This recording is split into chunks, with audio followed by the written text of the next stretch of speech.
Greetings and salutations, everyone. My name is MiAh the King, and today we're taking a look at a game that came out earlier today on Steam called King Arthur's Knight's Tales, or Knight's Tale, King Arthur's Story, or something, whatever. This game is described on Steam as a unique hybrid between turn-based tactical games and traditional character-centric RPGs. Knight's Tale is a modern retelling of a classic Arthurian mythology story filtered through the dark fantasy tropes, a twist on the traditional tales of chivalry. And, currently, this game doesn't really have a whole lot of reviews on Steam right now.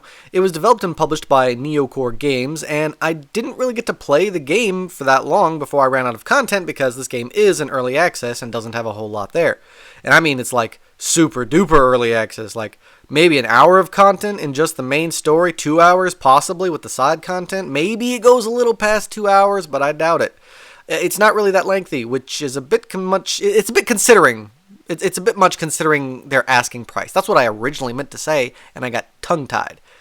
But let's go into the particulars now, shall we?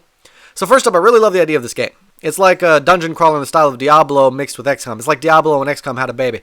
And when I say that, I mean I really mean it. There's a similar base building / base customization mechanic similar to the XCOM games. And when I say it's like Diablo, I mean in the way of like grabbing different allies or teammates, traveling down these dark paths level by level, looking for a legendary character. In Diablo, it was Diablo. In this one, it's King Arthur. Going through level after level, as I mentioned earlier. Gear customization, level customization, and a morality-based system. I mean, holy cow, I was not expecting any of all this goodness.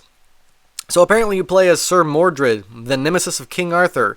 At the end of your long campaign against each other, you both strike each other down and die, only to both be resurrected somehow. From what I gathered, it's something about how King Arthur is the unkillable king, and yet somehow you managed to do it, so it threw the whole world out of whack, and now things are going crazy. So the Lady of the Lake raises you back up so you can track down the resurrected King Arthur and finish the job. But the thing is, he's missing somewhere super far away, so you need allies. You need slaves or servants or civilians or whatever. And since there's a morality system, you can kind of choose to rule this kingdom as a tyrant or as a benevolent king. Oh yeah, that's right. You get to take King Arthur's place, rebuild his castle, recruit knights to fight with you and other peasants, and basically create your own frickin' kingdom here. Okay, do I really need to go into detail about how badass all this is? I mean, holy crap, this is amazing. So far, I am loving the idea of this game. It is so freaking cool. A great concept with great mechanics, going the extra mile by giving us content that just isn't needed, but it's very much appreciated. I was sucked in within the first hour, so when I reached the end of the content, I was truly bummed out and lacking, like I wanted more. I simply didn't want the game to end. Real quick though, let's go into some of the positives that I missed because I was gushing too much about how much I love the game. The soundtrack, phenomenal. The cinematics blew me away with their quality. The voice acting is super awesome and totally believable, doesn't sound fake or practiced at all. There's a freaking loyalty system with consequences or rewards based on which knight you're dealing with. The combat is nice, it's smooth, it's easy to understand, the graphics are just amazing, and the attention to detail is incredible. That's where I want to draw, that's where I want to point your interest. It's the attention to detail they have here. When you're watching this, take a look at all the little intricacies, take a look at all the little tiny stuff that they did on the armor or on the rocks. I mean, it's freaking incredible. And the choices that you get to make, that'll shape your kingdom. I mean, it'll shape your knights, your main character, pretty much everything. I mean, this game, if this game ends up having some kind of romantic interest, it'd probably end up being my favorite game ever, at least in this particular type of genre, because that's a deal breaker for me. I love me some good romance and some good games. So, add that into this game and finish it like tomorrow, and like this would be a game that I'd play like all day, every day for like the next year or so. But now I gotta go quickly over the negatives because I don't really want to talk about them, but I gotta, and so I'm going to try to make it quick. I always try to be super neutral and unbiased about this when I do it, but sometimes it's really hard when a game is either super awesome or super shitty. Okay, so besides weapons, I didn't really see much customization or upgrading in terms of armor. I don't know if it's going to be added later or not, or if this is an artistic style they're going with because they want all their knights to have particular armor and stand out. But if you're going to do that, developers, you need to do a better job because I could not tell any of my knights apart when I was playing. They all look the same except for Sir Mordred and the lady knight I got. So besides those two, they all look the same. If you want to keep their armor the same throughout the whole game, you got to make it more flashy. You got to make it more unique and dynamic, all right? So, but otherwise, I mean, I hope if you are going with that route that you do that, and if you're not, well, either way, I'd be happy with it because being able to customize my guys' armor themselves and the looting system and putting stuff, it's something that RPG people like to do. So, I don't know, but we'll see what happens there. Secondly, you can't loot your enemies, which honestly isn't that big of a deal, but I just wasn't expecting that level of a setback.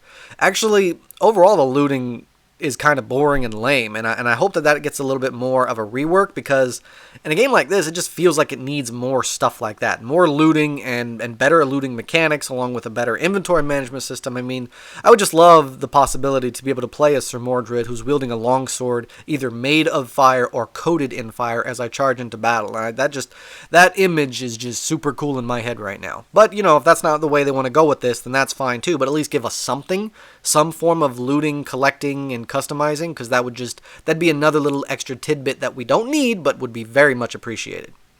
And this game likes to chug a chug, and by that I mean it really grinds out the FPS, and not in a good way. In combat, the game seems to be rather smooth and easy, but when you're in the after battle menu, or managing your castle, or pretty much anything else besides combat or cinematics, your frames just slow down to a headache-inducing crawl. It's just, it makes you sick. How bad, how choppy it is in between levels. Another negative is the loading screens. They take freaking forever. I was sitting through a total of 15 minutes of loading screens in my hour of playtime, which means that I only technically had 45 minutes of game time because of loading screens. Sorry, but to me, that's a little bit ridiculous. I'm getting really bad Anthem vibes here, and I don't like that. And my final negative is the price tag. Now, look, I normally get a lot of flack because of my opinion on price tags, but if you take a moment and think about all my arguments logically, they're pretty valid 9 times out of 10. So this game is charging you $35 for about an hour to 2 hours of gameplay. So, honestly, they might as well just be asking you for $35 for a video game concept or idea, because there isn't really much here in terms of content. I think $20 would have been fair for what they're giving us, and they could have easily bumped it up later once there's a lot more content to $35, and then when it's done up to $60, because when it's done it will be worth $60. If they drop the price tag, they'd get a whole lot more support from the Steam community, because at $35, I mean, that's a lot of money. I know I'm poor, so I know I don't have a lot of money. $35 is a lot of dollars for me in a video game. That's enough money to make a lot of people second guess your game and wonder if it's even going to be worth it or not. And currently, for $35 for 2 hours just doesn't seem worth it to me, no matter how amazing the game is.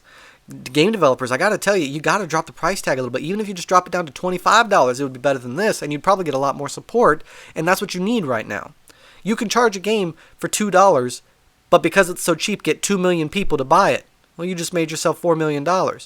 But you can charge a game $60 and only get 3 people to buy it, and you just made $120. You see what I'm saying? Because the price is so much. That's probably a really dumb comparison and made no sense at all. So I'm going to go back to my script now, because, see, that's what happens when I stay off script, is I say stupid stuff.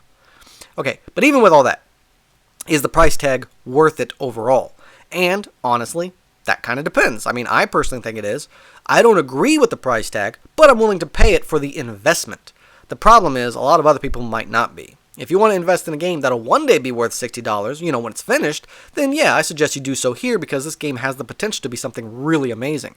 I personally want to invest here. I want to hold on to the game, and I can't wait for this game to be fully released and completed. The developers did a really good job overall here in almost everything, and it's super early access and it's still putting out this level of quality. I mean, the game is amazing with huge potential, and I can't wait to see what they do with it next. But that price tag, I know it's a little bit distracting, but for an investment in a game of this quality, I don't know. I mean, to me personally, it feels worth it, but I mean, I guess I'll let all you out there make your own choice. I mean, you've heard what I've had to say about the game, both the positives and the negatives. You've seen the gameplay footage. Next up is your choice. I mean, I recommend it, even for this ludicrous price tag. Take that as you will. But that's about all the time I got for this episode, everybody. Thank you all so much for watching. I hope you enjoyed the video, at the very least found it informative. If you wouldn't mind, please hit the like button, leave me a comment whether you agree or disagree with me, or anything you might have discovered about the game that I missed or whatever. And also subscribe. I mean, every little bit that you guys do helps my channel grow. So thank you again, everybody. I can't wait to see you all again on my next adventure, and until then, I bid you all farewell.